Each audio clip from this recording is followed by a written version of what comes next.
on, okay? Sure. Thanks, Martin. Maybe right after the meeting, because I have to go do some work. I'll give it a shot. Okay, thanks. Thanks, Mark. Are we ready? Good afternoon, directors. Just acknowledgement. Good afternoon. We are sitting on, well, us in the boardroom or on the Lackawanna speaking people. I have confirmation of quorum. I'll call the meeting to order. Adoption of public agenda.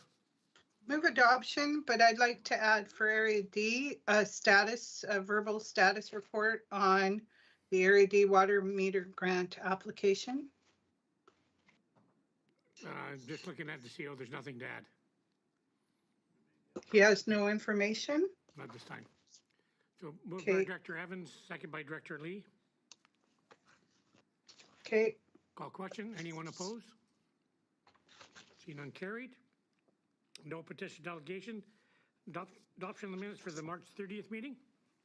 Move adoption. Wally and Abram. Second, Baker. Any errors, omissions? I just have one question in the minutes.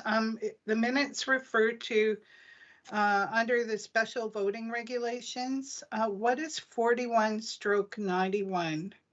What were we asked to be added to the special voting regulations, but I don't know what 41/91 is. I'll go to staff. Through the chair to our corporate officer. Mr. Chairman, that is simply the designation provided by the province for numbering regulations. So it's identifying that particular regulation as unique. Numbering regulations. Okay, Okay. thanks. Okay, I'll call question on minutes. Anyone opposed? See none carried. Any business rising from the minutes? Hearing none. Public considerations. And H, notice of motion, budget preparation calendar. Director Anderson. Thank you. Just procedurally, do I need to move this or is it now on the floor to speak to? You move it and then seconder, please. Okay, I would so move. Second, Baker. Yep, thank you. And to Director Anderson. Thank you kindly. At the beginning of the budget calendar, or the budget process, sometime in the early fall of 2021, the Electoral Area Services Committee passed a resolution that was almost verbatim. Clearly, it didn't say board, but it said EASC.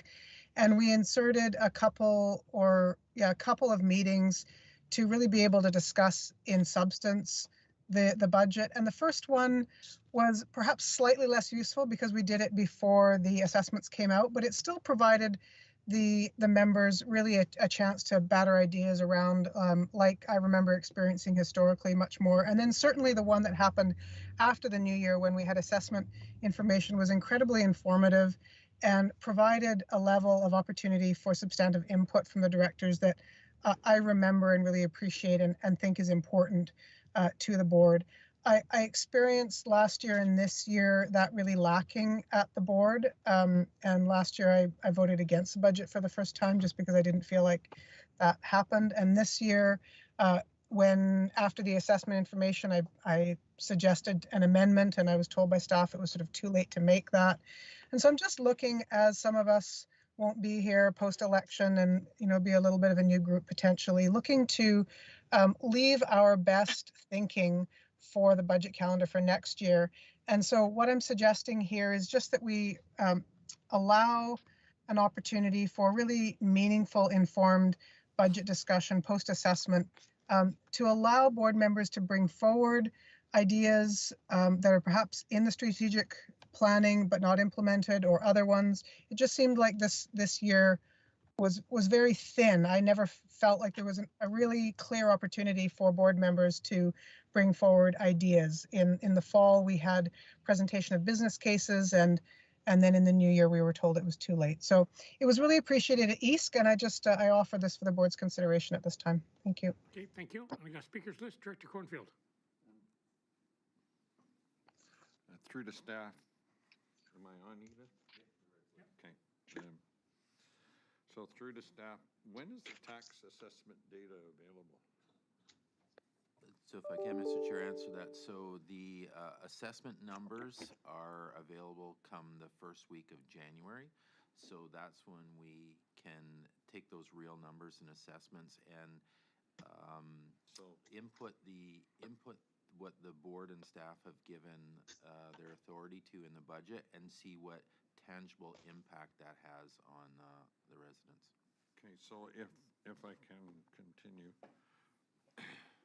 The motion says at least one opportunity to make input to the budget after the tax assessment. Well, it wouldn't be available in the fall of '22 if the taxes information's not available till January 1st of 2023. This motion doesn't make sense asking for fall of '22.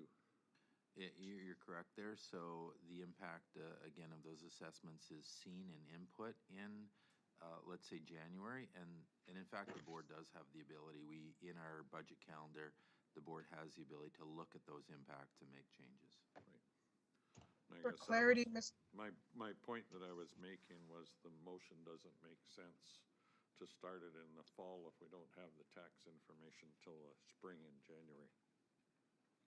For Okay. clarity, Mr. Chair, what I intended was that the budget calendar, Motion says,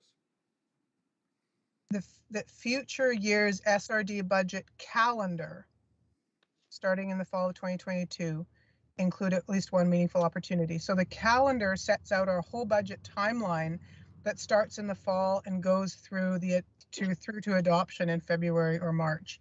Okay. My intent was that whole calendar. Okay, thank you. I have Director Abram and then Director Lee. That was basically my same comment, that it's the calendar we're talking about, which we adopt in 2022. So it is correct, I think. Okay, Director Lee. Firstly, I thought our budget process went very well this year, and I felt Area D was adequately consulted.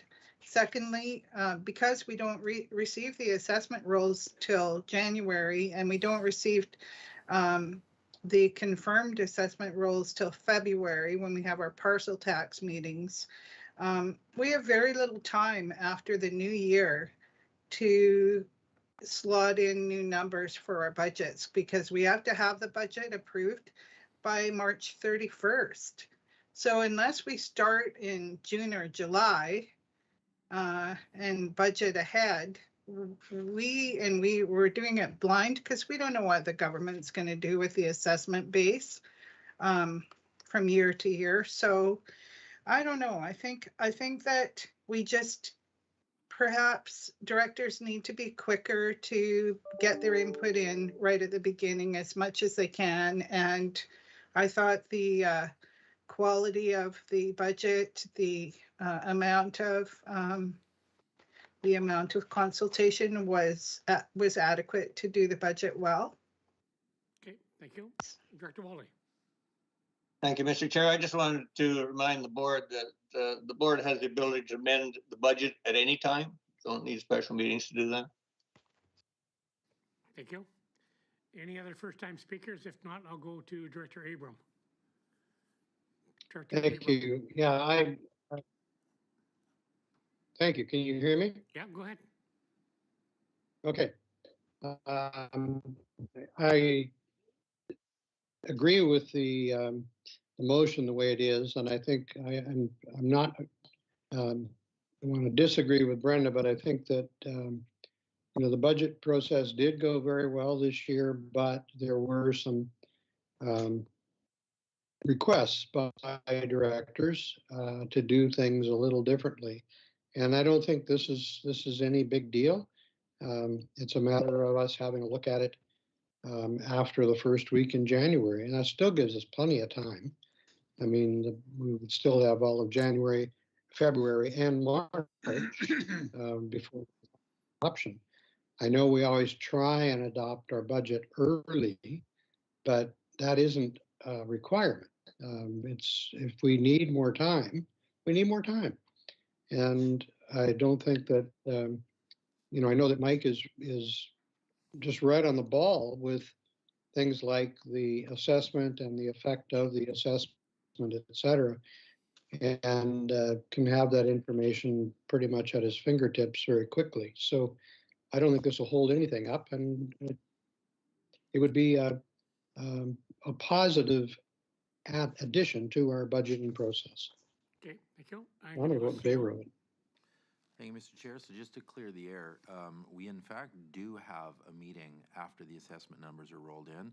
Our process is rolled up into meeting with the committees, the board, the commissions, and staff, getting business cases, the board's strategic direction, additions that the board may have, input them into the budget, have the assessment numbers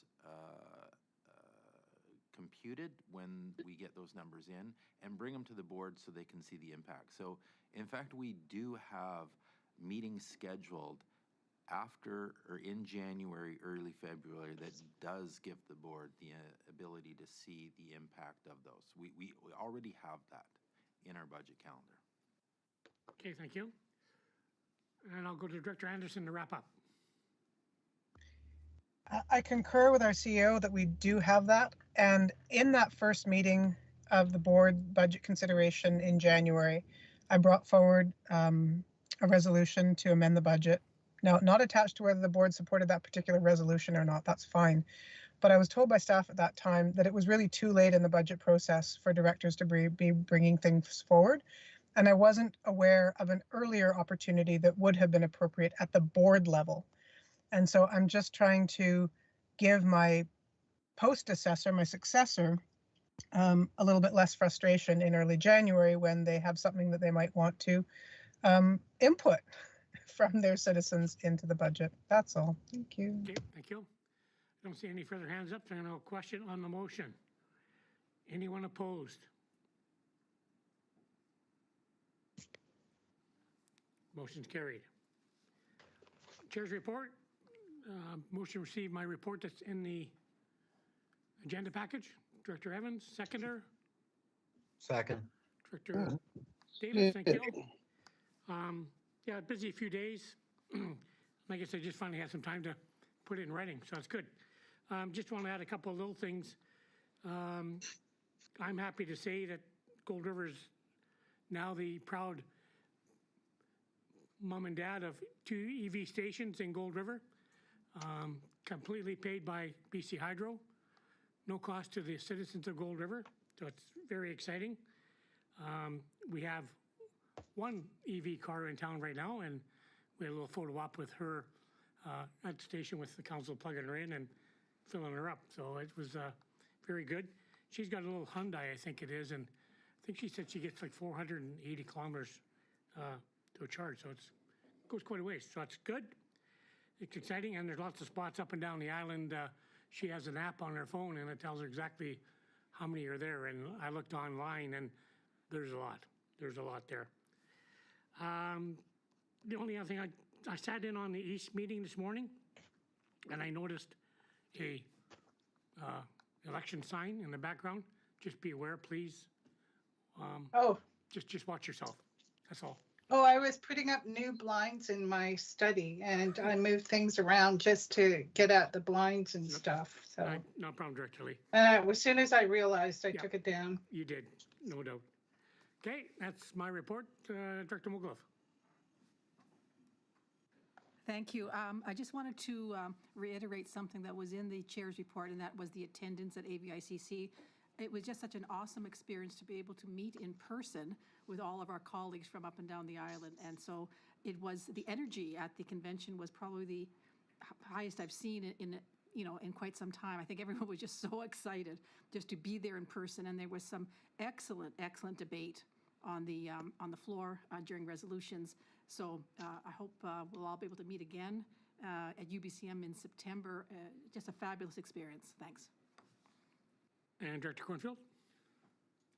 Did you mention that Gold River got electric vehicle charging stations? We do. And how much do you pay BC Hydro per month? We don't. Good. That means then that we should ask for the same deal, because I know we pay every month for the electricity that goes through the charging stations here in town. It's pay as you go. People want to charge up, they pay. And what's your rate? I can't recall whatever. Okay, yeah. well, we'll maybe, Yeah. maybe Three offline cents? give 3 you cents or 2 a cents? Yeah. call on it. Sure. Okay, thank Okay. you. And anything else? Yep, Oh, Director Davis. I got my hand up. Now you do. Director Davis. Yeah, yeah, I was curious about how you got those EV charging stations because I didn't realize that that was even possible to get them installed for free. But we can follow up with that later, Yep. though. Yeah, give him a call our office and talk to Mike. Sure. Director Abram? Yeah, just one comment.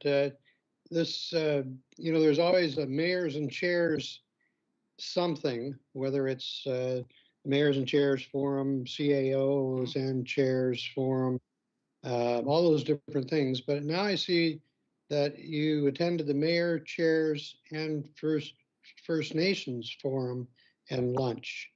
I don't see any recognition whatsoever of electoral area directors, which, make up a great part of AVICC. Well, I guess you can talk to I think that's something. AVICC about that, because that's how it was labeled, mayors, chairs, and First Nations. Yeah, is this the first year that it's been with First Nations also? I'd have to go back, Director Abram. I can't recall whether First Nations was there. It's been a couple years since we had a in-person one, so I'm not sure. Okay, thank you. Okay. See another on receipt. Anyone opposed? See none carried. Consent calendar, committee reports. First Nations Relations Committee report. Motion to receive the draft minutes for March 30th. Move receipt? Director Second. Molov and Director Wally. Any discussion? Call questions. Anyone opposed? Carried. Staff reports. Tracy Community Service Program grant application. Motion to receive the report. Oversee Colburn. Coburn. Second. Wally.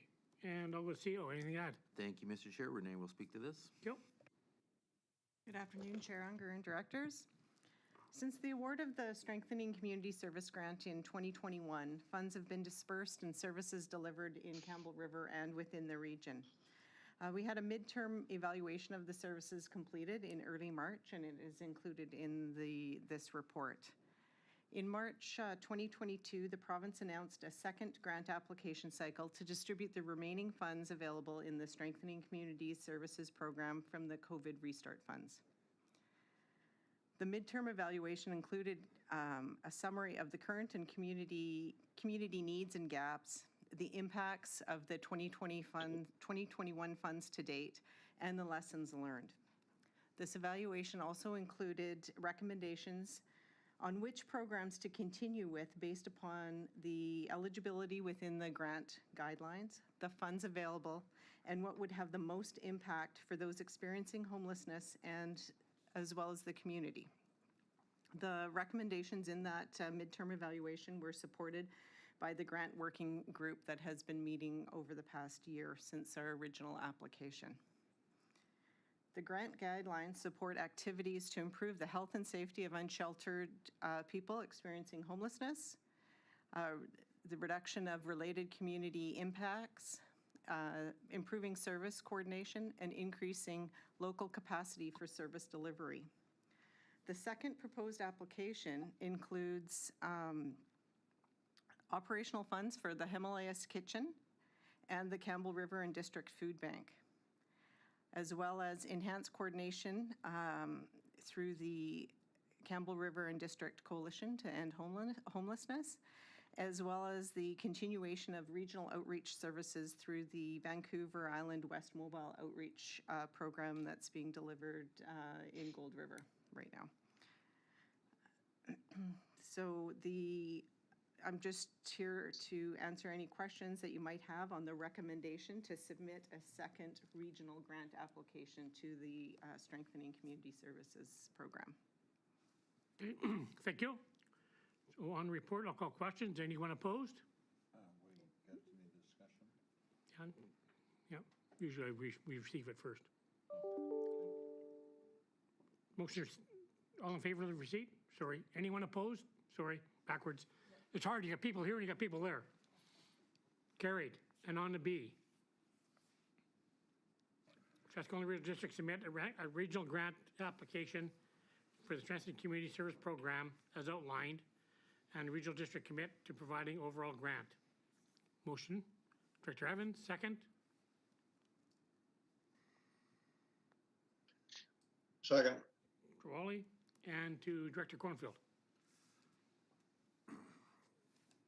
So my questions, I was gonna ask them under receipt of the first part, but I'll ask them now, and that's, I guess I'm concerned for the safety for the unsheltered people. That's one of my concerns. It's one that has been expressed. I know a few of them that are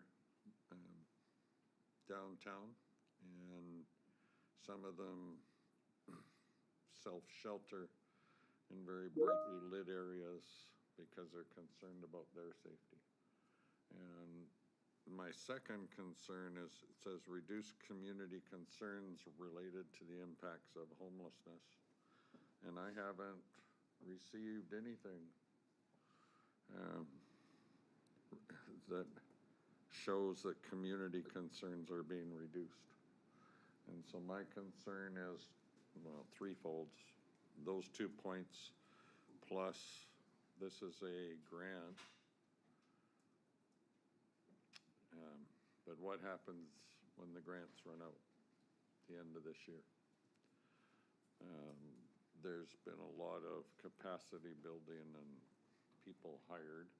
So my concern is that, is there going to be an expectation that we will have to leap in and fund the grant program? So those 3 things, what programs in this grant are designed to improve the safety for unsheltered? And how are we going to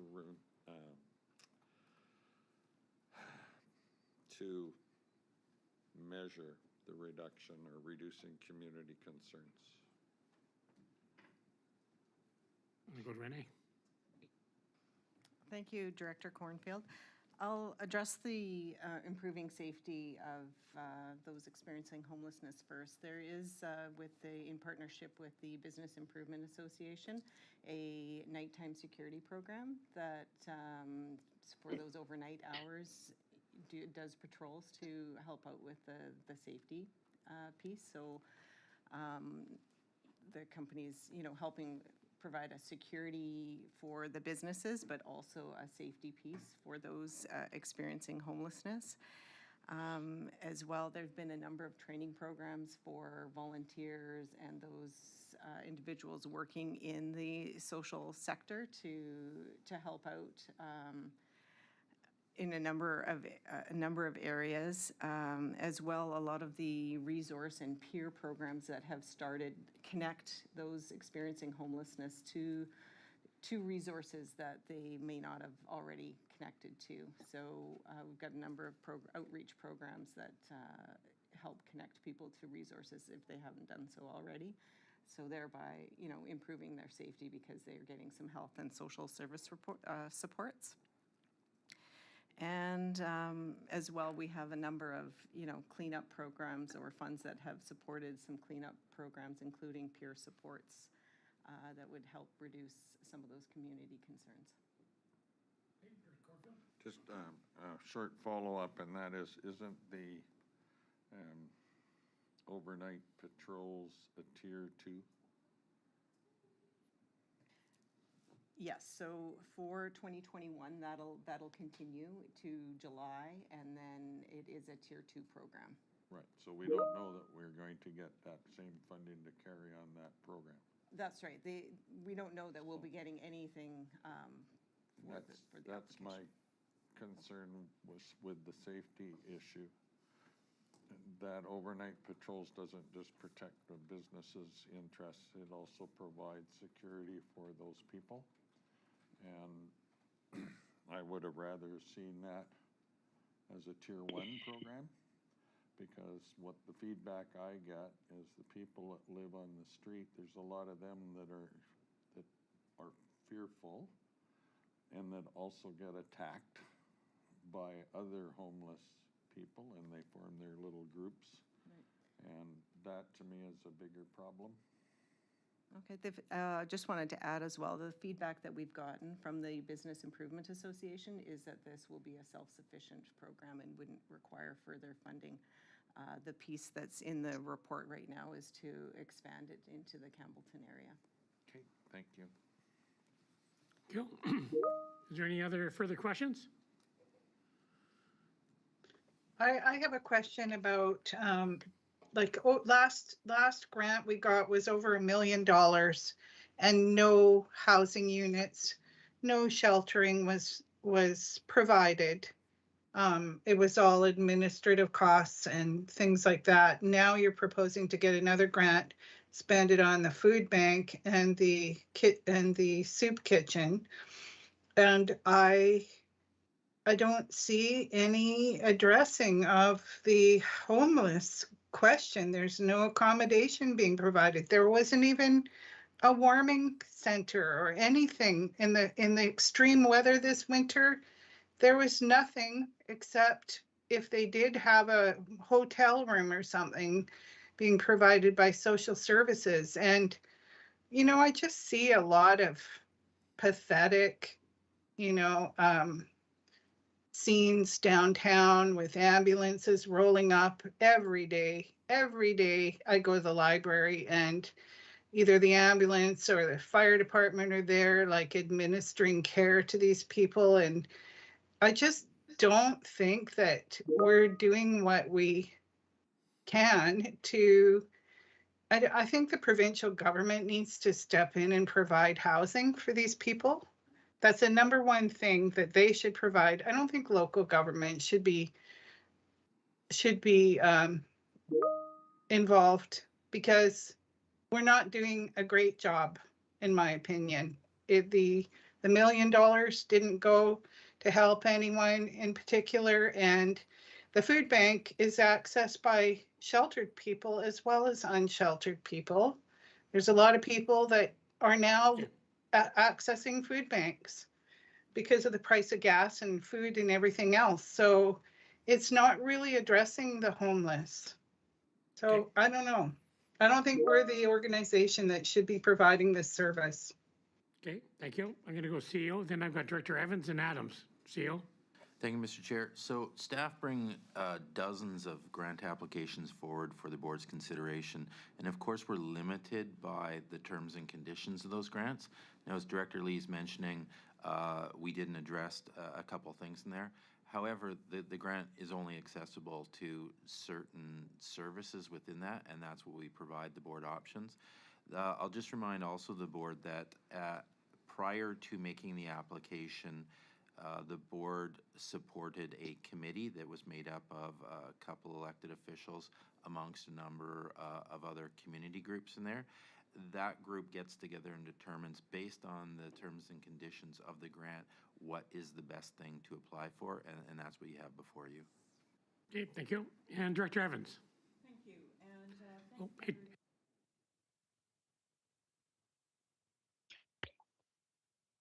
There we go. Thank you for the report. Again, this is an extremely complex issue, but I do think the report indicates some impact that we've had. It very clearly identifies gaps that are still needing to be addressed. But I do think that the work that has been done by the SRD through the first grant has certainly shown some success. We've talked about capacity building, but some success in the community for creating opportunities to access resources that are available in our community. And I think that in itself is an important step forward. Of course, the impacts of homelessness, again, very complex issue. Director Cornfield spoke to safety. I would say safety of the unhoused, but also safety in our community. These are all impacts that we feel through all of the items that are reported in this particular grant. Two questions that I have are around the unused funds. Regardless of whether we're successful or not with a second intake, I'm just wondering, there is some reference to any unused funds. Will we be able to access those, or are we still waiting confirmation on whether we will be able to or not? Okay, we'll go staff. Right at this time, we have about 95% of the, all the funds allocated, and we're still working on delivering those projects that were approved within that funding cycle. And we have had an extension till January 2023. So at this point, we still anticipate that the funds will be used for what they were originally applied for. And if there is a small portion left over, we would simply apply to UBCM and ask for that, a change of scope. Okay, great, thank you. And second, I think, you know, the question has come forward on what happens after this, and I think that is the bigger issue. So knowing that that committee is in place and that there has been an opportunity, I think, to hear from a diverse group of representatives on that committee, it's good to know that that's in place. But I think the concern that we all have for our region is what happens if we either don't get the grant, or what happens January 2023 when the grant ends. So that's the bigger question I think that we need to address. And then secondly, my other question was just, are there any concerns in terms of capacity for managing a second grant intake? CEO? Maybe the capacity, I think we're fine. Renee was able to manage the distribution of the first grant, and hopefully she'll get some assistance with the community health coordinator that we're optimistic about hiring, but I think capacity, we're fine. Okay, thank you. And Director Adams? Are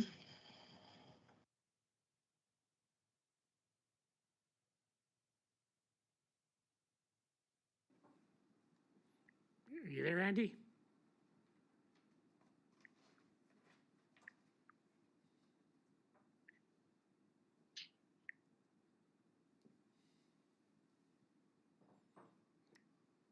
He's there and he's got his hand up.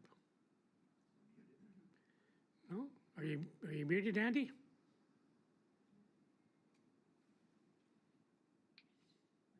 Nope, he's not muted. No. Looks like he has a mic issue.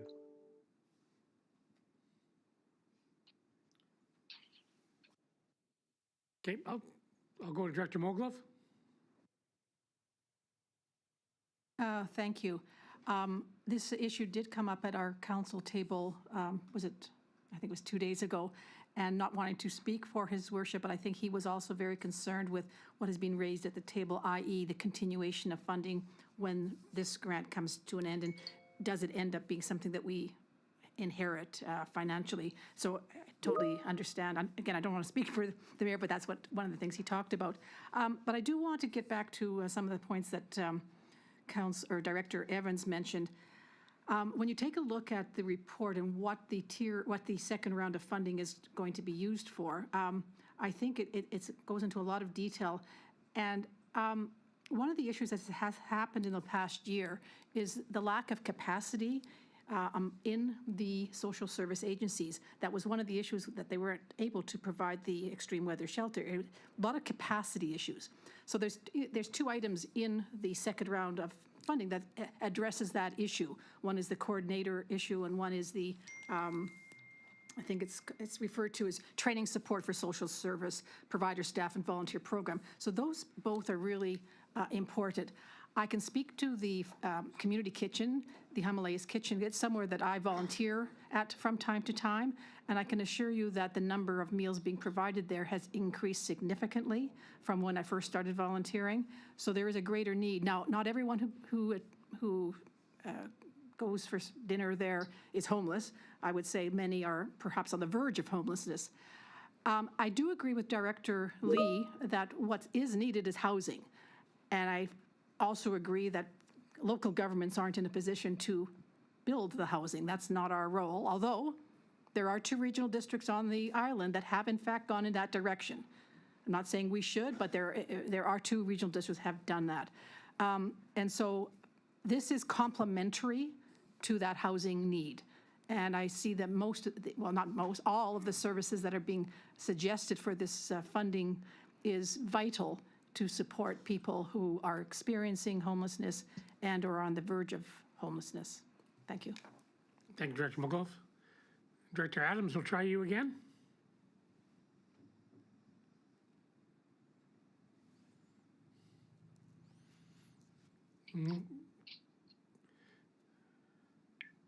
Last time, Andy?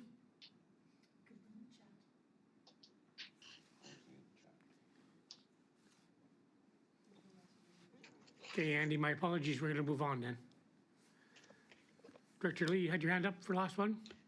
I just have one quick comment, and that is, I think we need to go to the UBCM and lobby the provincial government to extend these grants beyond January. January is the height of winter, and that's when people need shelter. And what happened in Courtenay, they had a warming center for people that was very well run. And they ran out of their grant funds in January and they had to close their doors. And I was down there going out to dinner with my sister on my birthday in March. And there were people like propped up against the exterior of that building because the building was closed and it was cold. And, you know, there you create a dependency for the unsheltered.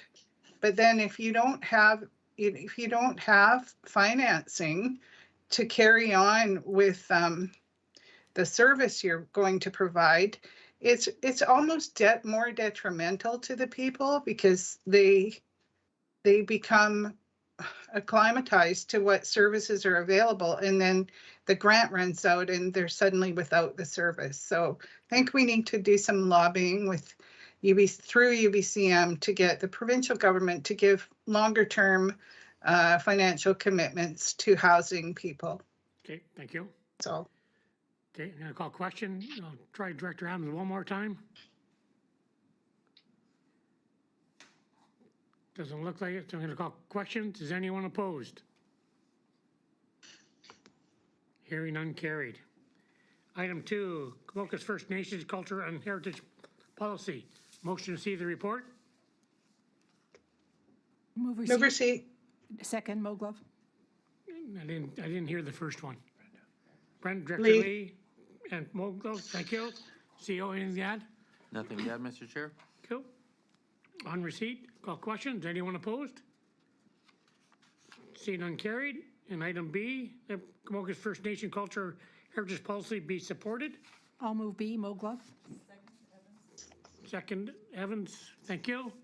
Any discussion? Director Cornfield? I just noticed in the policy, it says applies to Comox lands south of the Oyster River.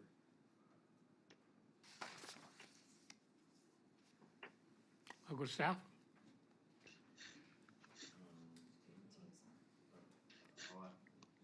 But no.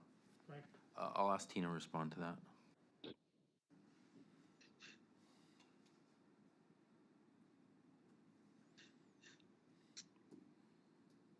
Are you there, Tina?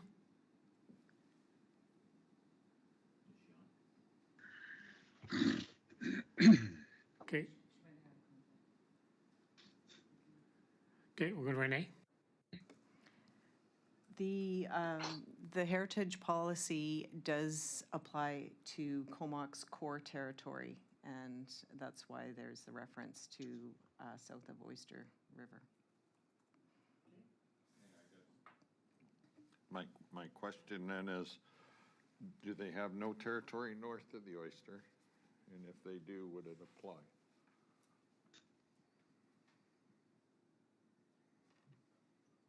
It was a reference to the core territory, so there are other territories outside of the, I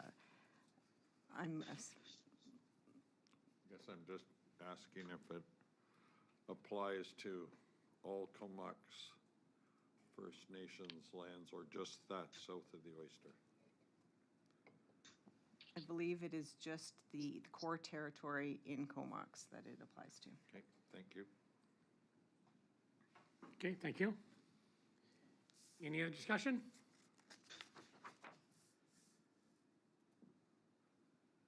Call questions, anyone opposed?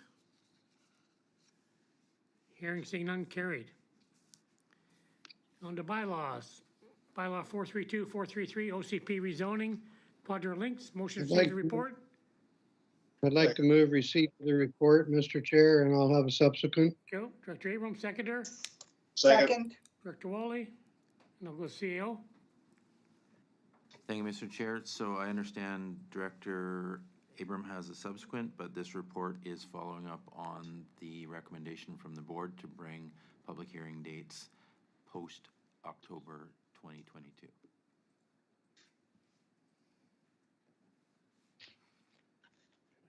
Get your buttons down. Okay, thank you. On receipt, I'll call questions. Anyone opposed? Seeing none, carried. And Director Abram? Yeah, I'd like to move B, but I'd like to change where it says rescheduled, just so like erase the part after rescheduled and put in rescheduled to May 18th at 7 p.m. in person at the Quadra Island Community Center. Do I have a seconder? Director Wally? Any discussion?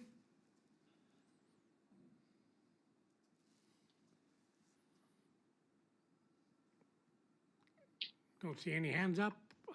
Yeah, one question, Director sorry. Anderson, go ahead. I would just like to know if this date works for staff. I trust Director Abram has cleared it with the community center. Just any kind of context about why this date is being proposed, please? Go CEO. Thank you, Mr. Chair. I think maybe Director Abram could give the context of why it's changed. We had a request from the applicant that they were not ready to hold their public hearing prior to October of this year. Therefore, we brought that request to the board. The board endorsed bringing a staff report back with some dates after October, and Director Abram have a subsequent date that he has just brought forward to the board. So he can give you the substance of why the date has changed, but it did not come from staff or the applicant.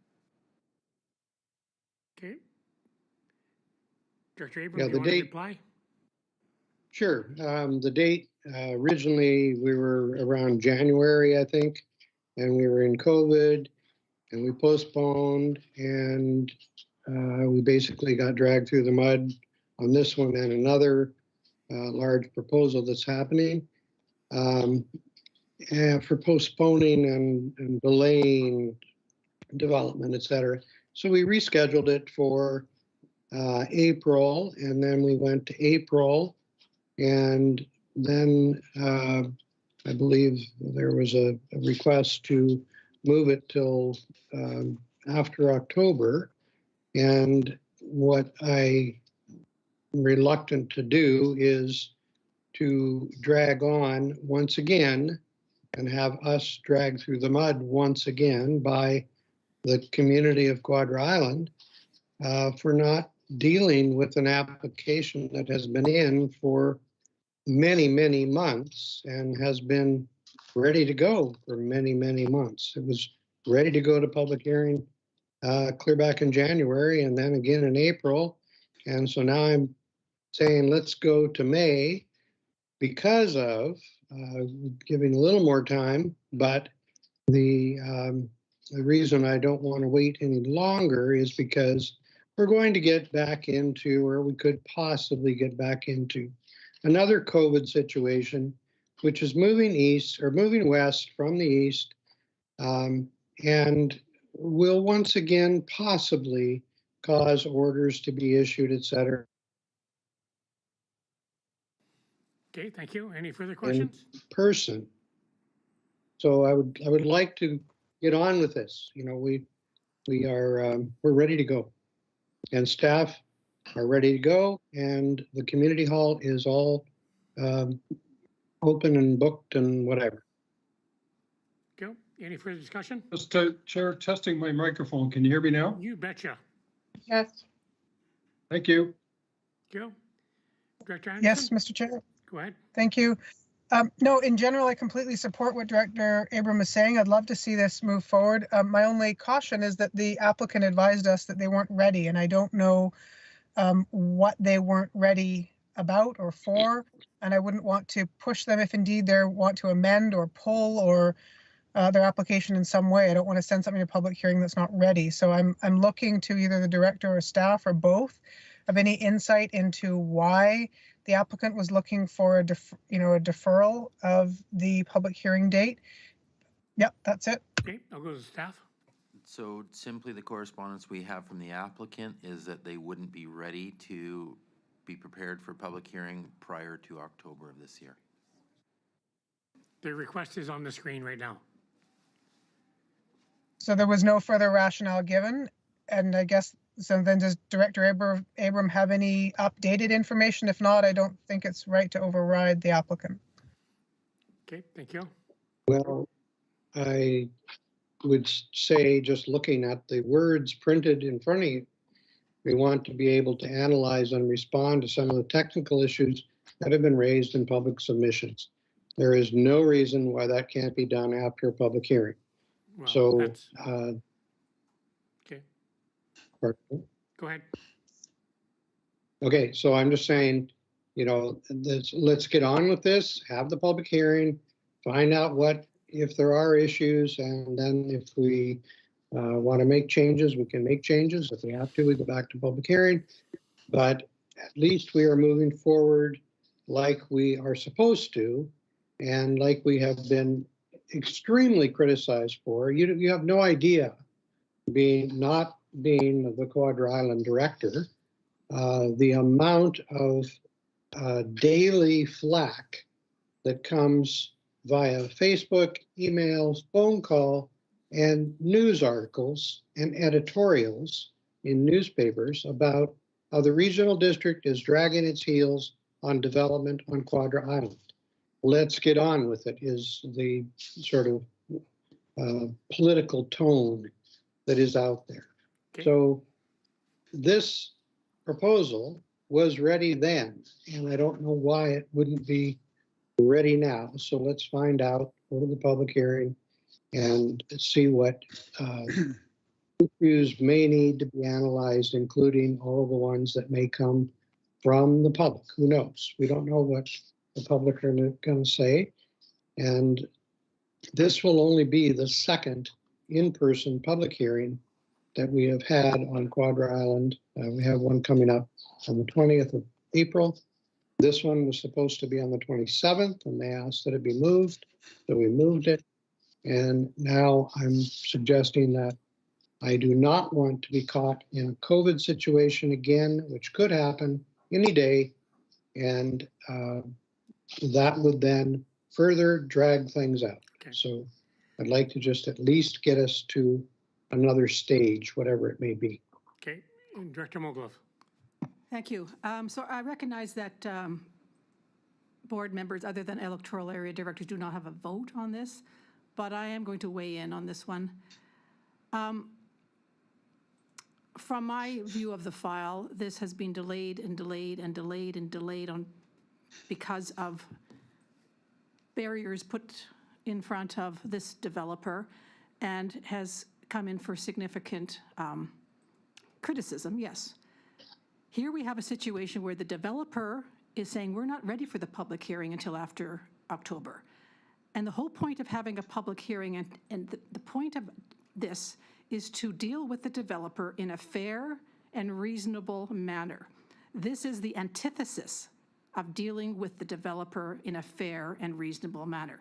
They are the ones who are saying they're not ready. In my view, and again, I know I don't get a vote, I would say it is outrageous for the director to push this forward in such a manner. Thank you. Okay, I don't see any further hands up. Oh, Director Adams? Thank you. I'll try now, and thank you. And I appreciate that Director Abrams may be hearing some controversy about delays in public hearings, but it has been the director that has postponed multiple development application public hearings going on. And through either COVID or other reasons. This one, when you look at the nature of a golf course, their peak season is spring and summer and fall. And I think it is completely reasonable for the electoral area directors to take into consideration the applicant's request to defer this. It's pretty rare when we get an applicant that is asking for a delay, and there are reasons for it. And I would urge you to consider those. Thank you. Thank you. And Director Cornfield. I agree entirely with Directors Moglove and Adams in this regard. I think it's strange to have an applicant request a later date. Usually they're trying to get things through quicker. And I certainly respect them. I know what's involved in running a golf course. And yeah, they get very busy during the season. And I would urge the directors that do vote to support the applicant's request. Thank you. And I've got Director Lee with her hand up. Did you say Director Lee? Yes.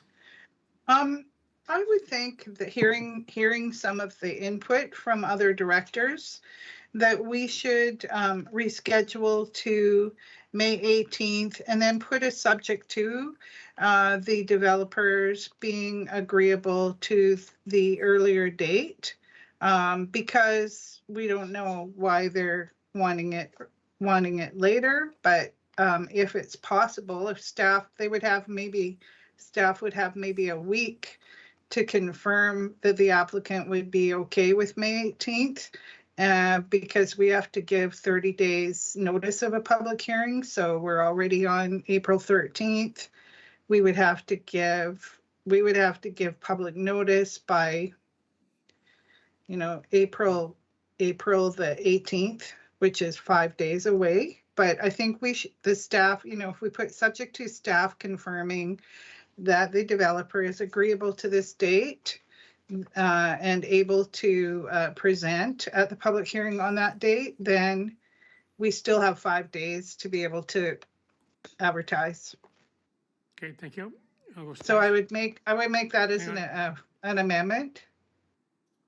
Okay, let's go staff first. If I may, Mr. Chair, we're looking at correspondence from the applicant on the screen that says they can't make it before October. So I'm not sure why we would go back and ask them if they can when they've already told us they can't. Thank you. And Director Evans. Yeah, just thank you. This feels so arbitrary to what good governance and process is. I'm really surprised that we would have this correspondence that we're looking at right now with a request from the proponent giving a reason to delay, and then arbitrarily making a decision that we would intervene and suggest an earlier date. Yeah, it just feels very arbitrary. I was surprised to hear there wasn't additional correspondence. So based on what we have in front of us, again, I too would urge that the area reps that are going to be voting on this consider, again, good governance and process. Thank you. Okay, thank you. And Director Abram, I'm going to go to you shortly for the last wrap up with new stuff.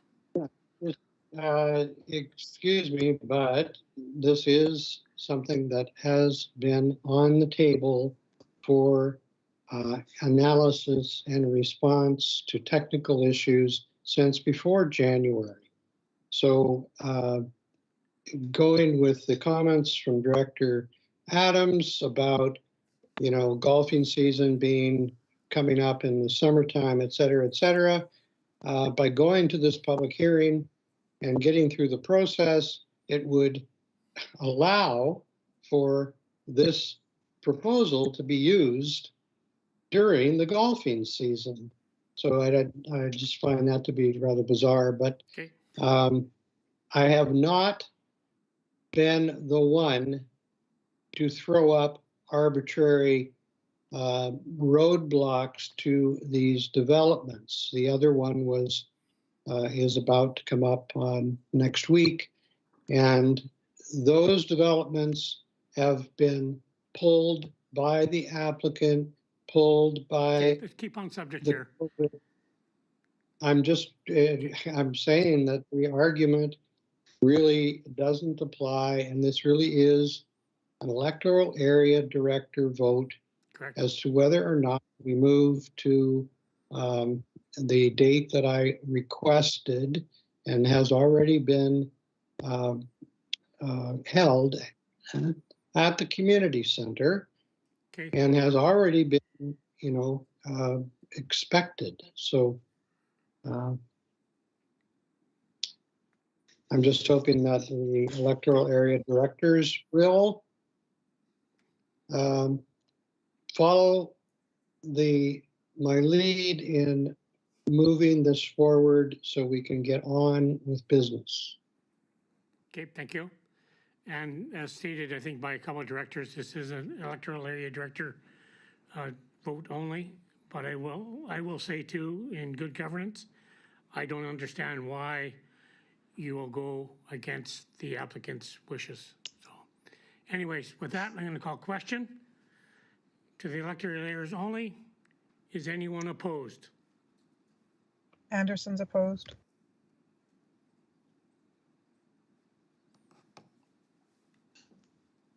Hearing none other, motion's passed. Thank you. On the correspondence, first item, Municipal Insurance Association Annual Report. Motion to receive the report. Move receipt. Receipt. Wally and Lee, the CEO. Nothing to add on correspondence, Mr. Chair. Cool. Any discussion? Call questions. Anyone opposed? Carried. Next item, elected officials facing criminal charges. Motion to receive the report. Move receipt? Wally, second. Moglove and Wally. Anything to add, CEO? Okay, and Director Moglove. Yeah, thank you. I just wanted to highlight this one because this to me represents an actual positive example of consultation between provincial government and UBCM. The details of the legislation as it relates to elected officials charged with criminal offenses came to the UBCM executive a couple of times, and you know there was some changes made. And so every once in a while you get a process where the consultation between the province and UBCM is actually positive. So I just wanted to highlight that. Thanks. Go. Director Cornfield.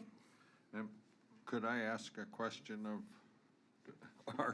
our rep and Director Moglove, who also sits on the board?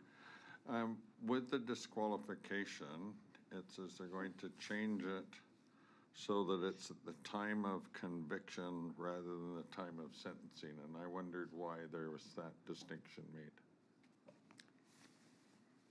Right, that was one of the issues that was discussed, and there can be quite a delay between conviction and sentencing. Sometimes it can be up to several months. So the time of conviction made a lot more sense than time of sentencing. This is related only to indictable offenses, and so in terms of being disqualified. So yeah, so that was one of the issues that we discussed with the then minister, Josie Osborne. Yeah, that's the reason, it's the delay. Okay, and just my other follow-up one was the press release covers a lot more than just disqualification for office. So I got to celebrate when I saw that they finally got rid of the Auditor General for local government. I did not support it when it was created at the start. I think it was getting into areas well beyond what the province should have been doing. And I was glad to see proposed changes on and more transparency on electronic meetings. Yeah, I just recognize that there's more to it than just disqualification on that one piece. There's a lot more in the press release that was some good news and provided clarification. So thanks to staff for putting it on. Cool. I don't see any further hands up. Call question on receipt. Anyone opposed? Carried. Members' reports, Butte Inlet Slide. That March 30th, 2022 report from Director Abram regarding the Move inlet receipt. slide be received. Director Abram. Second. Wally. Anything to add, Director Abram? Sorry for the typos. I just wanted to bring this to the attention of directors. This is the area that we have been fighting for as a very large provincial-wide community to not have independent power projects, run-of-the-river projects built on these rivers. And this is a case in point. It's one of the rivers that is in the exact area where the applications were being made. Now, these applications were for investigative permits to put in these plants, which were denied about 2011 when a previous company, General Electric, as a matter of fact, applied for 17 run-of-the-river projects, and they were eventually denied. And now this person, this Turkish resident, who lives in New York, comes to a numbered company in Vancouver and applies for a permit to do investigation to do exactly the same thing as was already defeated. And the government said, no way that's going to happen. However, the process is if they apply, then they have to go through the process with what was called FLNRO then. I don't know what their name is now, Charlie. But anyway, they have given them the investigative permit for a period of a number of years to look at exactly the areas that these news articles will show you are wiped out by a 70-foot wall of water and debris. I mean, that's hard to even fathom. But if you see the aerial shots of that valley that came down from the lake after the landslide and the tsunami and the breach of the lake, if you see the aerial shots that were taken by 49 helicopters, that is unbelievable. It is the width of the river and then another width of the river on each side of it is scoured to bedrock. And that was all basically old growth timber and mature growth timber throughout the entire area, completely disappeared. There was a plume down Butte Inlet almost to the end of Butte Inlet, which is 60 miles long, 60 kilometers long, sorry. I just wanted you to have some perspective of what has been seen now by the media's finally picked it up. I mean, they did then too when it actually happened, but now the seismologists are starting to say, hey, this is not a good place for industrial development. Well, they've been told that by everybody and their dog, including the whole logging community that works up in those areas, the Southgate, Homathko, Butte, Toba area, have told these applicants, this is very unstable land. You can't build roads, you can't put in transmission lines, and this is what we have been fighting. So now you've got it on video. I hope you were able to open both. I understand there was some trouble with the CBC one. If you couldn't open it, you can go to their website and their archives and look at it. So anyway, thank you very much for listening. Okay, thank you, Director Abram. Any questions? Call question on receipt. Anyone opposed? Carried. No management, no new business. On to close. That report for CO will be received. Move receipt of the report. Colburn and Cornfield. Nothing to add, CO. Anyone opposed? Carried. Item B, the closed meeting be held immediately following termination. Move to hold the in-camera under the named sections of the community charter. Second, Colburn. Thank you. Lee and Colburn. Any discussion? Call question. Anyone opposed? Carried. Motion terminate. Move termination. Evans, Second. Evans and Adams. Any discussion? Call questions. Anyone opposed? Carried.